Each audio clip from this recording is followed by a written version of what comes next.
বিশেষ করে আমি মা বাবাদেরকে বলতে চাই যে আপনারা মা বাবা হইছেন আল্লাহর রহমতে। আপনাদেরকে আমাদেরকে সন্তান দিছে আল্লাহ সুবহানাহু ওয়া তাআলার দয়া কইরা। এমনও লোক পৃথিবীতে আছে যাদের কোনো সন্তানাদি নাই, তারা মাসকে মাস বছরে বছরে আল্লাহর কাছে কান্দাকাটি করে, তাদের সন্তান হয় না। বুঝতে পারছেন? আর আমাদেরকে আল্লাহর রহমত স্বরূপ সন্তান দিছে, আর এই সন্তানকে চালানোর জন্য দায়িত্ব কি বাপ মার উপরে। হ্যাঁ, তাইলে বাপ মার উপরে হইলে আপনারা কেমন বাপ মা, আমরা কেমন বাপ মা মনে করেন যে আমাদের সন্তানকে আমরা রোজা রাখাইতে পারি না, নামাজ পড়াইতে পারি না।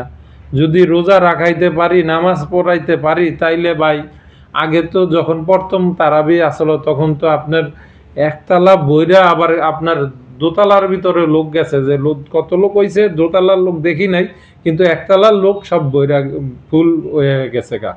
তাইলে তখন তারাবিটা পড়তে আসলো, আর এখন দিনে দিনে এই আড়াই কাতার হয়।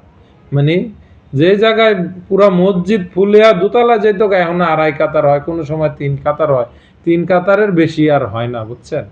তাইলে এই যে নামাজ পড়ে না, এই বাপ মা কি বেখবর? এই যে সন্তানেরা নামাজ পড়তে আসে না, বা কারো স্বামী নামাজ পড়তেছে না, মানে স্ত্রীরা কি বেখবর স্বামীর থেকে?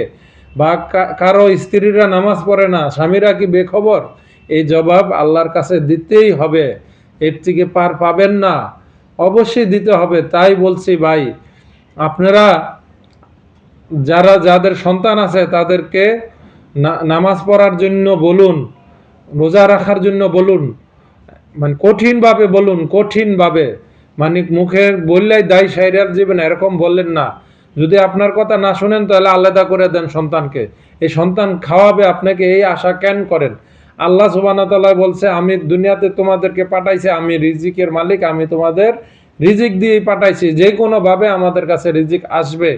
আপনারা সন্তানকে ভয় পেয়ে আজকে বলতেছেন না। আবার কোনো মা বাবা আছেন যে আমার সন্তান শুকায় যাবো গা, একটু বড় হোক তখন ইয়া করুক, রোজা রাখবে, এইটা বললেন না, এটা বলে গুনাহগার হয়েন না। বলছি, এটা বলে গুনাহগার হয়েন না। যখন যার নামাজের উপরে তার উপরে নামাজের ফরজ হয়, রোজার ফরজ হয়, তখন থেকে নামাজ রোজা পড়ান, সৎ শিক্ষা দেন, তাইলে আল্লাহর কাছে মুক্ত পাইবেন বাপ মা, না হইতে মুক্ত পাবেন না।